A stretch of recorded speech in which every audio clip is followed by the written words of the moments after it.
How do you stay connected to your faith in turbulent times? I have the joy of living with a wonderful religious community right now. I love praying with them. We pray regularly, and I've been so blessed. Hey, it's Julie. Welcome to Uncomfy, a show about sticking with moments that challenge us even when they're uncomfortable. And I get it, nobody likes to be uncomfy. But I have learned from experience, and maybe you have too, that sometimes a little bit of discomfort has benefits if we can stay open and curious about it. And that's what we're here to explore. So let's get uncomfy. Today, I'm joined by Father Francis Gargani. He took his vows as a Roman Catholic male religious at the age of 19. He became a priest at 25, began his pastoral ministry the next year. Now, today, Father Gargani is 79 years old, and he's still serving as a priest in the Roman Catholic Church. He's a member of an order called the Redemptorists, and he lives and serves in Washington, D.C. Father Francis, welcome to Uncomfy. It's so great to have you. Thank you. It's an honor to be here with you. I'm grateful that you're willing to talk about your own experience. And I was hoping you could start by telling us what led you to want to enter a religious order. As a young man, the age of 18 is when you initially entered in to become, I guess, the male equivalent of a nun, right? Why? Exactly. Yeah, I mean, I asked myself that question too. What did I know at that age, right? Yeah. But the fact is that, back then in the Middle Ages, growing up in the 50s and 60s, and if you were Roman Catholic and if you went to Roman Catholic schools, as I did, the idea of religious life was very present always. Women religious who taught us, I was taught by Mercy sisters, kind of used to oftentimes peg certain students to be the priests or nuns, Oh, really? Yeah, the They ones had who you were pegged. obviously, who obeyed the rules and were helpful. And I was one of those people. I wasn't the only one, but I was one. But religion always played a very important part in my life as early as I can remember. I had a very religious grandmother who had a very profound impact upon me. She actually had converted from Catholicism and had become a Pentecostal, a holy roller, they called them back then. And but she had a profound influence in my life. But also there was something just within me that was naturally attracted to religion and its practices. And I went off to college, to a state college, and was when I was in that state college, they had a large vocation fair where a lot of religious orders were present, passing out literature. And I got to meet Redemptorists who were just ordained. And they were enthusiastic and personality and brought me to the major seminary for an interview. And while I was there, the bell rang and I peeked in and I saw the chapel, which was absolutely breathtaking at that moment. And the guys all walking in, and I could hear their rosary beads swishing and smell the incense. Said, this is it. I was young and impressionable, and that kind of stuff, caught my fancy. But at the same time, when I entered, which was 1964, the civil rights was going on, and you would see priests marching along in protests, and that powerfully influenced me. So, Father Francis, as I mentioned, you're 79. You have been in the priesthood or in a religious order your entire adult life. Oh, yeah. Why have you stayed? How has there been a moment of sort of challenge for you that you'd be willing to share with us? Yeah, I had two pastoral experiences in parishes. One was in upper New York State in Saratoga Springs. I was there for 6 years. I was finally got a team of other Redemptorists to join me, but we had terrible, what's the right word, conflict with the pastor at the time, who wasn't present at all. He would leave the parish and only show up on the weekends. And he did that for 2 years, and it became impossible for us to actually minister with all the programs we were implementing. And when we had a visitation from our religious order leaders, we told them he had to go. They had to change him or change us. And instead of changing him, they changed us. And that was very painful for me, extremely painful. I was very young and I was 32. Then I went to a parish in Pittsburgh and decided I would give it my all. And when they had a visitation this time, they removed both the pastor and I for doing wild, crazy things like putting women in ministry. And it was all already, work that had been implemented by the Vatican Council. But there was a group of people, who, not large, but very conservative, very angry with the changes of the church, and who came to a meeting with that visitation team and was screaming about us. And they just removed us without any consultation. So both those occasions were very difficult times for Yeah. me. No, I can imagine. I mean, conflict is always terrible, and to feel rejected or feel dismissed. But sort of on Yeah, a, this is more than just your job, right? Like you'd also kind of devoted your life. So my life. how did you work through that to decide that you could actually keep leaning into it and still believe that you Yeah. can make a difference? Yeah, when you look back and you say, how did you work through that? Mm, But one of the things that kept me holding on by my toenails was the relationships I had already made with various redemptorists. It just felt like I couldn't leave them. They were part of me, they were my family. And I still believed very much in our religious community and what it was about and its history. And I loved our founder and several of our saints. And it really, at that point, the Redemptress was part of my marrow, of my bones. And so I'm not going to lie, I went through some really difficult time. I got permission after I was removed from Pittsburgh. They had originally signed me to another parish, and I knew I couldn't do that. I got permission then to come here to Washington. This is 40 years ago, lived in the same house, and I did a master's program in worship, or liturgy, they call it, at Catholic University, which is just 2 blocks up here from here. And what dug in for me was I made the decision then that I wouldn't just allow the redemptorists, leaders, as it were, the administration, to just send me anywhere, that I should have some say in that. And I was attracted to do campus ministry. So when I finished the degree work at Catholic U, I did take a position as a campus minister at Old Dominion University. And campus ministry was a gift to me at that time in my life. And it was a challenge, but I had a lot of wonderful help from people in the parishes there, and just did well, and was able to go from about 25, 30 kids coming to Mass on a Sunday night to about 300. what were they attracted to, do you think? Yeah, just, I'd like to say some of my preaching, maybe. Yeah. And also, we developed a real program that included social outreach. We had Tuesday night, we had pasta with the pastor. And I usually would always have one of the other campus ministers from the other traditions, including the rabbi.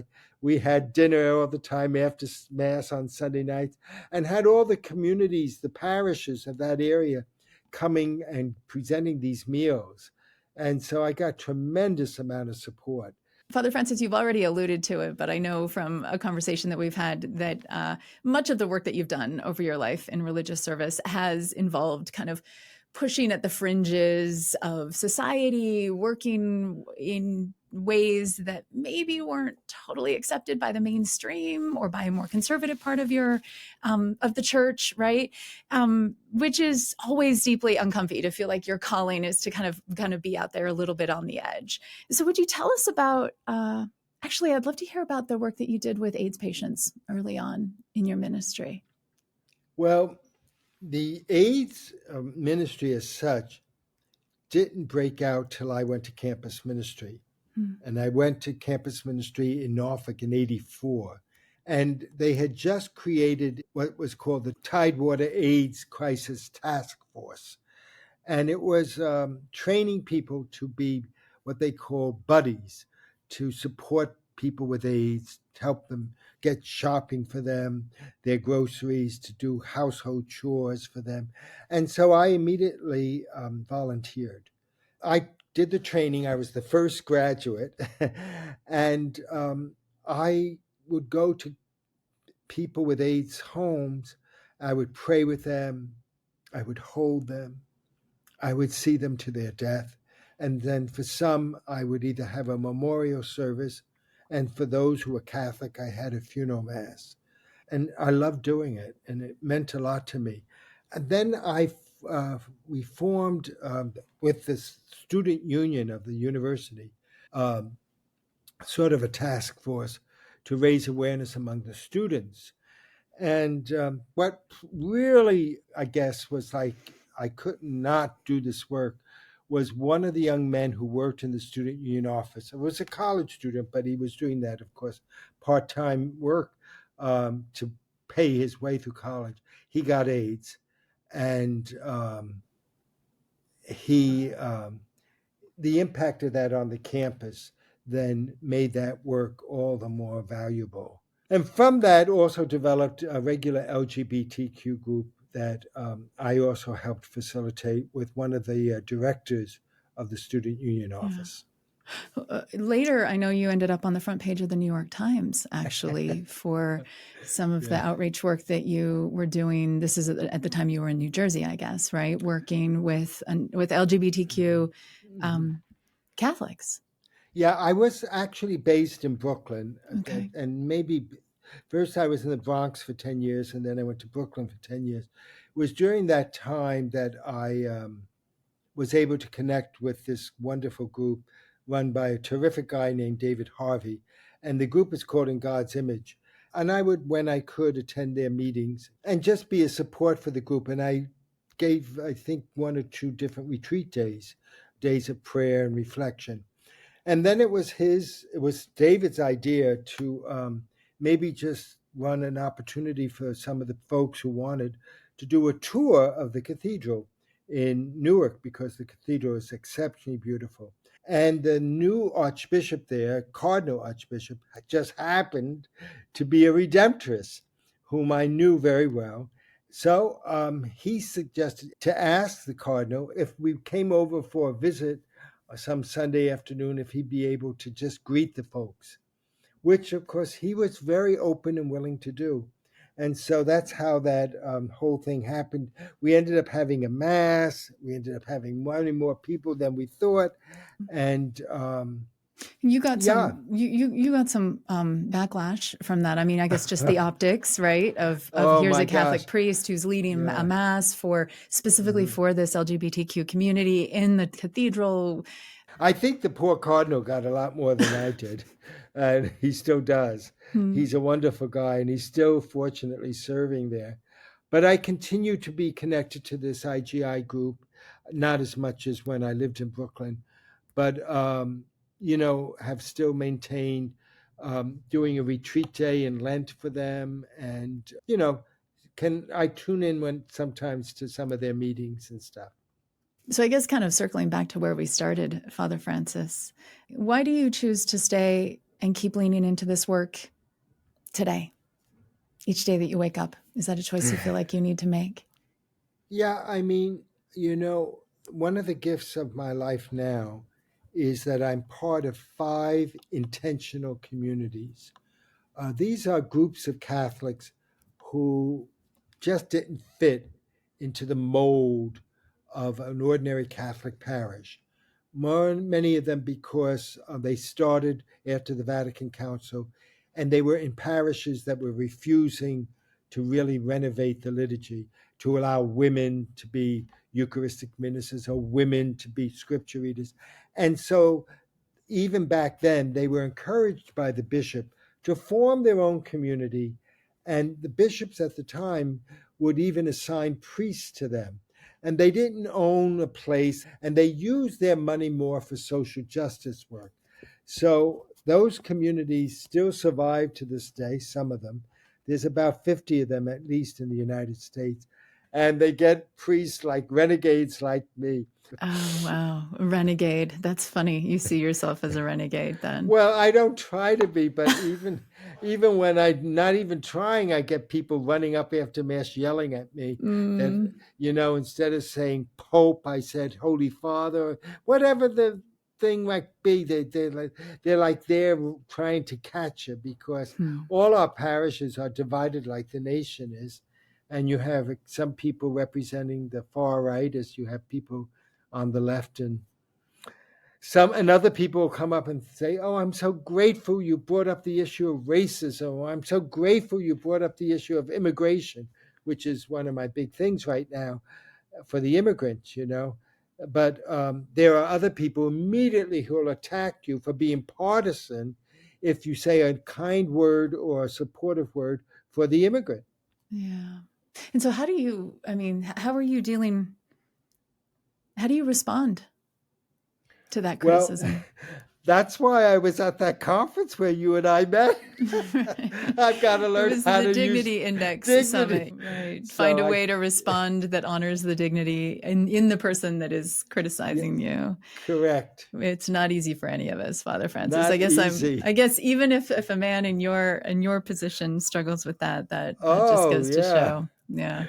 It's not easy. And at my age, I'm going to be 80 in March. You know, you, I thank God that I still have reasonably good health. I can work full time still, and I love working full time. And so, but in all honesty, you kind of create where you can best function.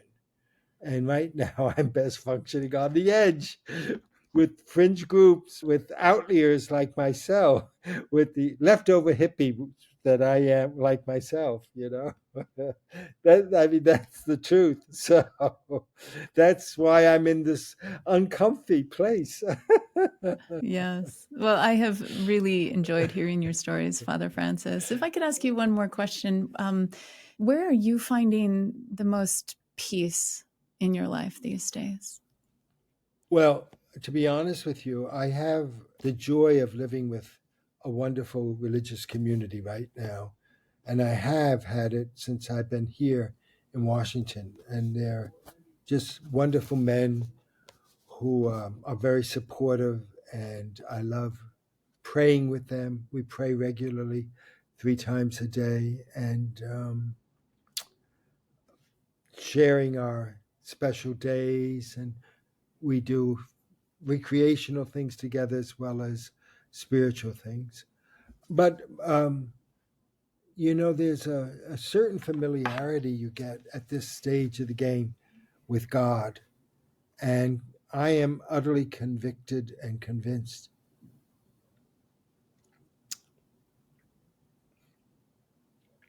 of this love of God. I've been so blessed.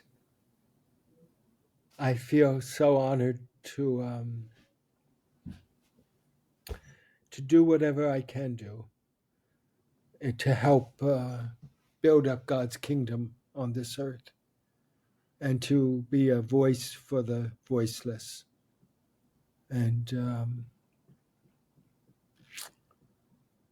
I'm very much as discouraged as I can get, like everyone else, with the incredible polarization in our country and the fear I have of the disintegration of our democracy. I just manage to stay hopeful because of this mystery that, your faith and my faith is grounded on, that God is one with us. And I'm convinced of that. And I'm overwhelmed with grace most every day. Father Francis Gargani is a Catholic priest in Washington, D.C. He's a member of the Redemptorists of Baltimore Province. Father Francis, thank you so much for your time. Yeah, it was an honor to be with you, Julie. And thank you for getting uncomfy with us today.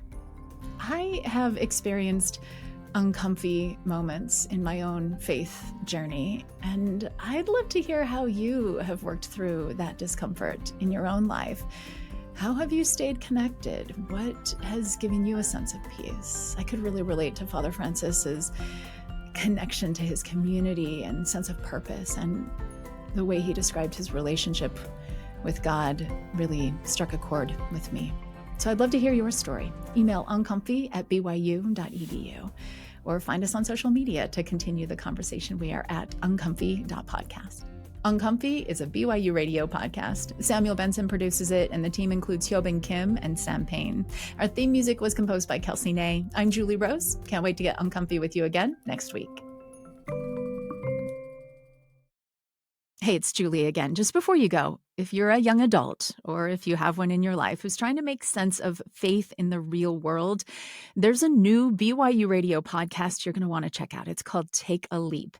It's created by BYU students who are having honest conversations about what it means to live your faith at school, at work, and in everyday moments. So you'll hear real stories from young people of different backgrounds, what they're wrestling with, what inspires them, and how they are finding purpose. This podcast is a thoughtful space for young people to reflect and connect. You can find Take a Leap on Apple Podcasts, Spotify, YouTube, or anywhere you listen.